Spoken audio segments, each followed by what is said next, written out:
Hola, hola, buenos días. Dios me ha puesto este mensaje para poder transmitir a todos vosotros y ha sido muy motivador. Realmente ha sido algo que me ha hecho crecer y ojalá pues, os pueda ser de ayuda. Y hablaremos de nuestro llamado como cristianos. Hoy hablaremos de nuestro llamado, los tipos de llamados, los peligros en el llamado y los beneficios de responder a este llamado. Pero antes quería hacer una pequeña definición de lo que es un llamado, ¿no? Un llamado es una convocatoria, citación o apelación a una persona o comunidad para que realice una acción específica, asuma una responsabilidad o acuda a un lugar. Me encantó esta definición porque es breve, pero es muy clara. Y cuando empecé a pensar sobre esto de los llamados, me vino a la cabeza una cosa que pasa en nuestra familia, teniendo hijos adolescentes y adultos, que no sé, seguramente a vosotros no os pasa, ¿no? Pero a nuestra familia pasa habitualmente, que cuando llega la hora de cenar y llamamos a es hora de cenar, se escucha el eco, cenar, cenar, cenar, porque llamas y no aparece nadie. Varias veces vas llamando y no aparecen. Y a veces, curiosamente, pues tienes que gritar, a cenar, o, lo más fuerte todavía, esto ya es fuertísimo, enviar un WhatsApp para que bajen a cenar. Claro, y a veces la excusa es, no, es que ahora no puedo porque estoy estudiando, que ahora se está haciendo algo. Entonces a veces es complicado, ¿no? No baja. Entonces, y a veces bajan con el móvil así deprisa, yo le digo, el móvil en la mesa no. Que ahora la cena es algo especial porque es un momento en que has acabado la jornada laboral y es un momento en que podemos estar como familia, dialogar y hablar. Pero muchas veces pasa de que uno está más pendiente de que tengo que irme, me voy, y pasa que, bueno, cenar rápidamente e irse, ¿no? Para nosotros, Mónica y yo, es muy importante la cena porque es el momento en el cual podemos dialogar, hablar del día a día, qué ha pasado, crecer. Pero bueno, a veces es complicado en este mundo, ¿no? Poder el diálogo, ¿no?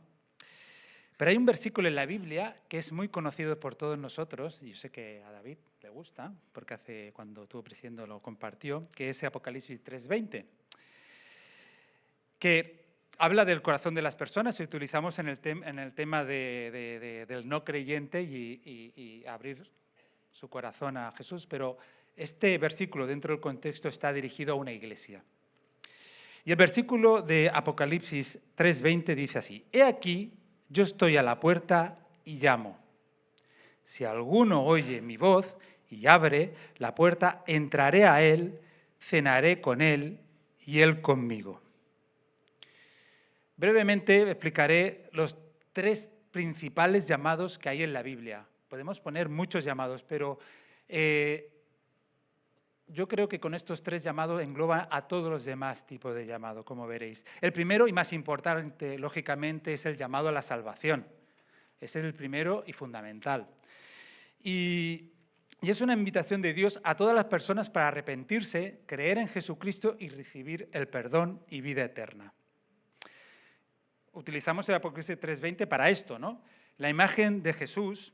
Aquí yo tengo, a mí hay gente que no le gustan las imágenes, pero me encanta, a ver si sale en pantalla. ¿Está por ahí en pantalla? Esta imagen. Esta imagen siempre dicen que una imagen vale más que 1000 palabras, ¿no? Aunque, lógicamente, en el contexto protestante a veces la imagen nos da como un repelús, ¿no? Pero yo me acuerdo que en un alfa a María lo utilizamos para el tema de explicar un poco qué era eso de abrir el corazón, ¿no? Y aquí vemos a Jesús con su lámpara, que representa la luz del mundo, la corona, el rey. Pero lo más curioso de la puerta, que no se ve muy bien, que no hay paño para abrir por fuera. El paño está por dentro, se ha de abrir la puerta por dentro. Y si no se ve muy bien, aquí en la puerta hay enredaderas, hay muchas cosas que parece que para abrir esa puerta hay que pegarle una patada. O sea, la única forma es abrirla desde dentro, ¿no? Y a esa imagen a mí me encanta, ¿no? El Rey de Reyes llamando a la puerta del corazón de las personas, ¿no? Y esa imagen para mí es potente, ¿no? Y es la única imagen que voy a utilizar, o sea que ahora vais a estar... si lo quiero, lo podéis quitar, exactamente. Y yo creo que en la cultura antigua, esto de ir a cenar representaba una intimidad, una amistad profunda, una comunión y una restauración, ¿no? Y pensando en este llamado de Jesús que hace a las personas, yo pienso y pensamos todos, ¿a quién va dirigido? Y Jesús lo explica muy claramente en la parábola de la boda nupcial, del rey que llama a todas las personas a una boda. Primero invita a unas personas que no van, no acuden. Después dice a sus siervos, bueno, ir por las calles, por los puentes, por todos los sitios para invitar a todo el mundo. Y aparece también una persona que va a la boda, pero va una vestimenta no adecuada, ¿no? Y esto representa el traje no adecuado para la boda, pues que hay una necesidad de pureza y una fe genuina, ¿no? Que ese traje representa que esa persona representa la fe de aquella persona, ¿no? Y la parábola acaba porque muchos son llamados y pocos escogidos. Pero esta imagen, esta parábola, nos enseña que el llamado es universal, que es para todas las personas. Y a lo mejor tú estás aquí esta mañana y estoy convencido, todos los que estamos aquí, todos hemos sido llamados, todos, porque si no, no estarías aquí. Creas o no creas, o seas simpatizante, pero has sido llamado. Y eso, para mí es maravilloso, ¿no? Que Jesús sigue llamando en el día de hoy, ¿no? También no hemos de olvidar que este llamado, la obra del Espíritu Santo, que es el que convence de pecado, que da la fe a la persona. Y el Espíritu Santo a veces actúa de manera sobrenatural y que a nosotros tenemos la idea de que juzgamos a la persona si realmente tiene una fe genuina en la salvación, pero Jesús conoce el corazón de las personas, sabe cómo está vestido, qué vestimenta tiene. Y nosotros solo necesitamos adorar a Dios por lo que hace cuando abrimos la puerta. Si realmente tú has abierto la puerta de tu corazón y eres, como decía Marisa, ¿no? Eres hijo de Dios, ¿no? Eres santo, a tantas cosas que Dios nos da, es como pasar de pantalla. Puedes responder a los dos llamados que vendrán ahora, ¿no? Que uno es el de santificación y el otro es de servicio, ¿no? Y el llamado de santidad, en resumen, es reflejar el carácter de Cristo. En 1 de Pedro, capítulo 1, del 15 al 16, exhorta a los creyentes a llevar una vida completamente íntegra, separadas del mal, ya que Dios mismo es puro. Y el texto dice, si no, así como aquel que os llamó es santo, sed también vosotros santos en toda vuestra manera de vivir. Porque escrito está, sed santos porque yo soy santo. Estamos a ser llamados santos. Pero no es una cosa que tú recibes la salvación y ¡pum! Caminas sobre las aguas. No, es un proceso. Y es, como hemos dicho y hemos hablado, que es cada día tenemos que reflejar ese carácter de Cristo. Es un camino y a veces tendremos dificultad, pasaremos por muchas dificultades. Como dice Romanos 8:28, sabemos que a los que aman a Dios, todas las cosas le ayudan a bien. Y esto es para los que conforme a su propósito son llamados. A veces la vida no nos va bien, las cosas a veces cuando nos van muy bien es también perjudica nuestra santificación porque nos acomodamos, pero cuando van mal es una oportunidad para acercarnos más a Jesús y crecer en Él. ¿Y cómo podemos crecer en santidad? ¿Cómo respondemos adecuadamente a este llamado? En Apocalipsis 3:20 queda claro que ha de haber una intimidad con Jesús. Cuando cenamos con Él, cenamos con Él, estamos con un invitado, el principal, intimidad con Él, comunión con Él. No puede ser que estemos pendientes del móvil o pendientes de otras cosas, de nuestras preocupaciones, y nos olvidemos de estar cenando con Él. Esta imagen siempre me ha llamado. Me recuerdo a mí, por ejemplo, cuando me convertí, ¿no? Yo recuerdo muchas veces que yo escuchaba la puerta de mi corazón, pam, pam, llamándome Jesús, ¿no? Y yo me hacía el loco, ¿no? Y una vez en Maragall, me recuerdo que predicaba a Sesca, estuve a punto de salir delante para aceptar a Jesús, pero ¡fum! No sé qué pasó, que me hice el loco. Esto como abrí la puerta de Jesús y Jesús iba a entrar y ¡pum! Le pegué un portazo y se quedó cerrado, ¿no? Me imagino que muchas veces pasa eso, ¿no? En nuestra vida, que a veces te da como una sensación de, entrará el rey y tú, no sé, no estás preparado, dices que tu vida a lo mejor no vale la pena, no sabes, ¿no?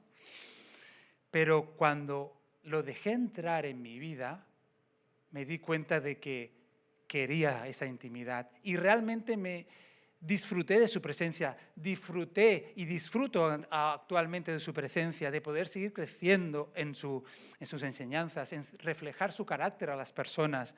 ¿Me falta mucho? Claro, me parece que si nos tenemos que parecer a Jesús, yo ahora estoy en el 2%, o sea, para llegar me queda un 98% para poder parecerme algo a Jesús. Pero yo sé que cuando esté delante de Él, seré como Él. Y eso es una pasada.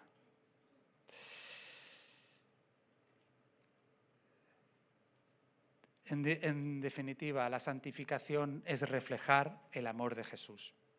El tercer llamado es el llamado al servicio o al ministerio.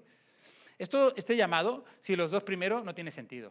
O sea, si no estás en un proceso de santificación o no has creído, el servicio es una cosa, como diríamos nosotros, de autoplacencia, de para ti, es para ti, ¿no? No es para él, no es para él, es para ti. La Biblia destaca el servicio a Dios como una expresión de amor, gratitud y obediencia, porque somos receptivos a ese llamado. En la Biblia hay más de 1.900 personas que respondieron a ese llamado de servicio. Está Noé, Moisés. La Biblia está llena de personajes que nos están hablando de personas que respondieron al llamado, con sus capacidades que a veces, vistas desde fuera, no se veían las personas capaces de responder a ese llamado. Pero Jesús conoce el corazón de las personas. El llamado es hacer algo concreto para la edificación de la iglesia, utilizando los dones que Dios te ha dado. La Biblia destaca el servicio a Dios como una expresión de amor, gratitud y obediencia.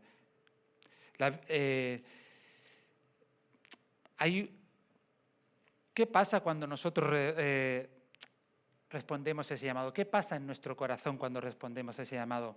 En el Salmo 100, al 2, servid al Señor con alegría, venid ante su presencia con regocijo. Josué 24:15, pero yo y mi casa serviremos al Señor. Romanos 12:1, que presentéis vuestros cuerpos en sacrificio vivo, santo, agradable a Dios, que es vuestro culto racional. Hasta ahora hemos hablado de un ideal, perfecto, ¿no? O sea, tú abres la puerta, cenas con Jesús, cenas con Él, vas creciendo, es como, vas súper bien, vas a servir. Esto parece lo ideal, pasan cosas, pero tú sigues creciendo, es como un continuo, ¿no? Pero si somos realistas, no es así. Y aquí podemos ver en Apocalipsis, en este capítulo 3, qué pasa, ¿no? En Apocalipsis 3, del versículo 14 al 22, que realmente este pasaje, he aquí, yo estoy a la puerta y llamo, si alguno oye mi voz y abre la puerta, entraré a él y cenaré con él y él conmigo. Pero en el contexto histórico, este mensaje era para una iglesia, era la iglesia de Laodicea. Esta congregación se había vuelto tibia, espantosamente autosuficiente y espiritualmente apática.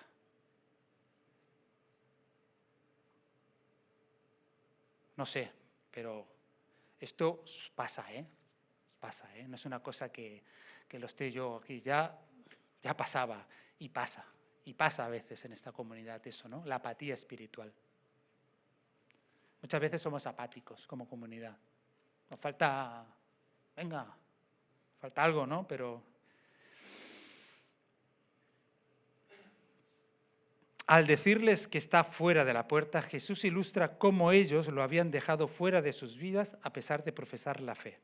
En lugar de destruirlo, Él les ofrece una oportunidad de arrepentimiento y comunión íntima. Vamos a brevemente estudiar este pasaje del 14 al 22 de Apocalipsis 3. Y escribe el ángel de la iglesia en Laodicea: He aquí el amén, el testigo fiel y verdadero, el principio de la creación de Dios, dice esto. Es Jesús que habla y va a decir lo que le pasa a esta iglesia. Yo conozco tus obras, que ni eres frío ni caliente. Ojalá fueras frío o caliente. En el 16. Pero por cuanto eres tibio y no frío ni caliente, te vomitaré de mi boca. A veces esto queda... Muchos eruditos entienden esta alegoría porque en la Odisea había para recibir el agua a la urbe venía de afuera, de unas termas, y el agua que recibían era un agua tibia. Claro, en el trayecto, esta agua tibia, lógicamente, si tenemos un agua tibia, lógicamente los gérmenes se producen mucho más rápido. Llegaba contaminada esta agua a la Odisea, a la urbe, cuando bebían esta agua tibia y contaminada, ¿qué hacían? Pues ahora, con este calor que hace, yo te doy agua tibia, ¿qué haces? Probablemente vomitas, y sobre todo si está un poco verde, es lo que les pasaba. Entonces utilizaba esta figura literaria para decir lo que le pasaba a ellos. Y cuando el agua llegaba tibia a la ciudad, también no estaba contaminada e inútil, ¿no? En que no servía para nada. Y Jesús parece vincular este estado espiritual de la iglesia con la horrible experiencia de recibir agua tibia. Así como a veces vomitaba su propia agua potable, Jesús proclama que también los vomitaría, ya que sus obras eran inútiles para el reino. Como vemos, no reflejaban a Jesús. Hacían oídos sordos al llamado a la santificación y al servicio a Jesús. Pero ¿cuál era el problema de esta iglesia? Vemos en el versículo 17, porque tú dices, yo soy rico y me he enriquecido y de ninguna cosa tengo necesidad, y no sabes que tú eres un desventurado, miserable, pobre, ciego y desnudo. Jesús dice a la iglesia que se considera a sí misma como rica, próspera y sin necesidad de nada. La gente allí ignoraba la pobreza espiritual y se negaba a darse cuenta de un grave problema, ¿no? La iglesia estaba disfrutando de una prosperidad, se habían acomodado, estaban muy bien, seguramente no tenían aire acondicionado como tenemos nosotros, pero se habían acomodado, lo tenían todo, pero se habían olvidado de lo más importante, que es presentar el Evangelio, de ir a hacer discípulos, de reflejar el amor de Dios a las personas. Aparece el orgullo y autoconfianza, sin depender de Jesús para la vida espiritual y el testimonio. Este mensaje reflejaba su autonomía. Habían olvidado el ministerio de reconciliación. Y nos pasa a todos que nos olvidamos de esto y nos volvemos tibios. Pero Jesús da un consejo a esta iglesia.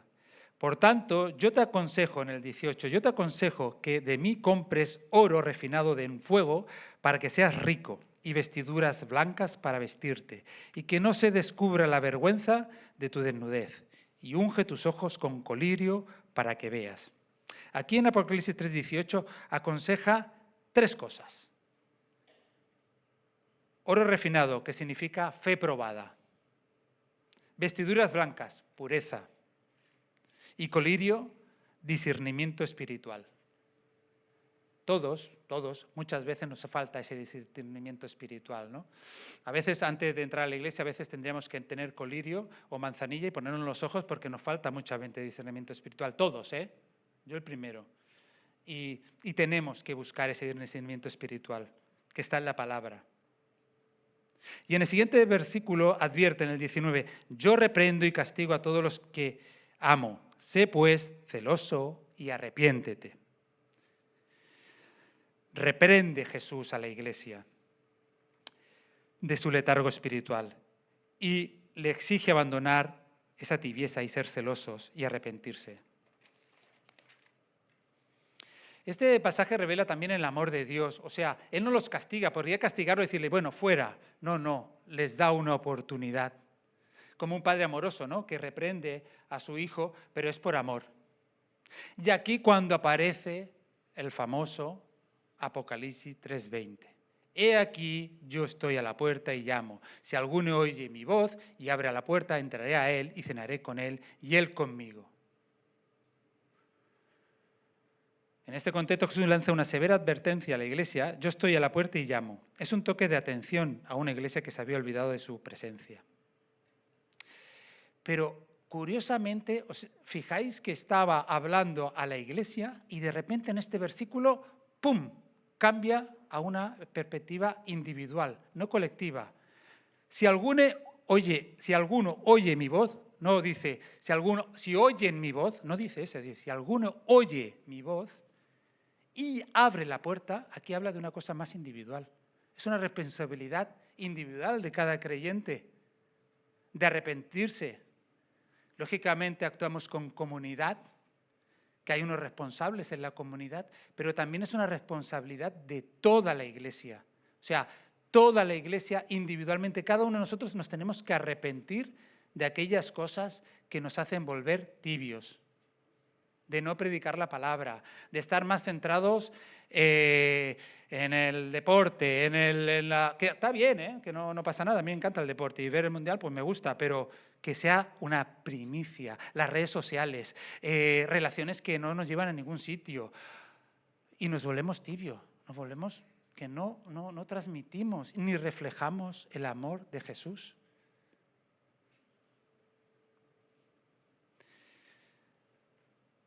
Hemos de luchar con nuestra tibieza espiritual porque repercute negativamente en nuestra santificación y en el llamado al servicio.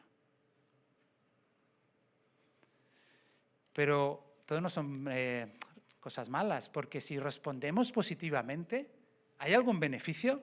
Claro que hay beneficio, y lo ponen en el 21, beneficio de responder al llamado. Hay una recompensa. Al que venciere. Significa esto que al que venciere es que estamos en lucha, porque la naturaleza del humano, la carne, nos tira a ser tibios. A ver, reconozcamos que nos tira a ser a veces tibio. Pero al que venciera esta tendencia, le daré que se siente conmigo en mi trono, así como yo he vencido y me he sentado con mi Padre en su trono. ¡Wow! O sea, todo es un proceso, dificultad, pero le daré que se siente conmigo en mi trono. Ese es el beneficio. Podríamos estar aquí hablando que ese es el beneficio, pero estaremos sentados con Él. Ese es el beneficio, estar con Él, disfrutar de su presencia al máximo, ¿no? Como conclusión final, el llamado a la salvación es una decisión personal y que es universal, pero se ha de hacer con una fe genuina. La santificación es un proceso que es imprescindible una intimidad con Jesús. El servicio es un llamado a la edificación de la iglesia. Cuando nosotros servimos, estamos edificando la iglesia, no a nosotros mismos. Y lo hacemos para que el mejor paga, que es el Señor. Y también de rebote recibimos bendición cuando servimos. Y la tibieza espiritual va en contra del llamado. O sea, es como no hay cobertura. Es como tener un móvil y ya no pierdes cobertura. La tibieza perdemos esa capacidad de conexión con Dios. Y me gustaría acabar con el 22, ya que estamos con este. Y el 22, ¿qué dice el 22? El que tiene oído, oiga lo que el Espíritu dice a la iglesia. Yo creo que la palabra nos ayuda a centrarnos quién es el protagonista. Cuando más conocemos a Jesús, más nos conocemos a nosotros mismos y cuán lejos a veces estamos de Jesús. Pero no es para fustigarnos, todo lo contrario, es para estar alertas, con ganas de ir a la batalla, porque somos ganadores en esta batalla. Y realmente sí que a veces seremos tibios, pero Dios nos conoce y estará llamando a la puerta para que te arrepientas muchas veces, porque en tu vida espiritual muchas veces nos hemos de arrepentir de cosas y ponerlas delante de Dios porque hemos hecho cosas que no le gustan a Jesús. Pero maravilloso es Jesús, que siempre está a la puerta y llama. Me gustaría acabar con una oración. Si nos ponemos todos en pie, así ya... me gustaría hacer una oración porque necesitamos de que el Espíritu Santo que está esta mañana aquí mueva nuestros corazones al arrepentimiento. Que nos mueva, si tú aún no has aceptado a Jesús, hoy es el día. Hoy es el día. No hagas como yo, que parece que abro la puerta y portazo.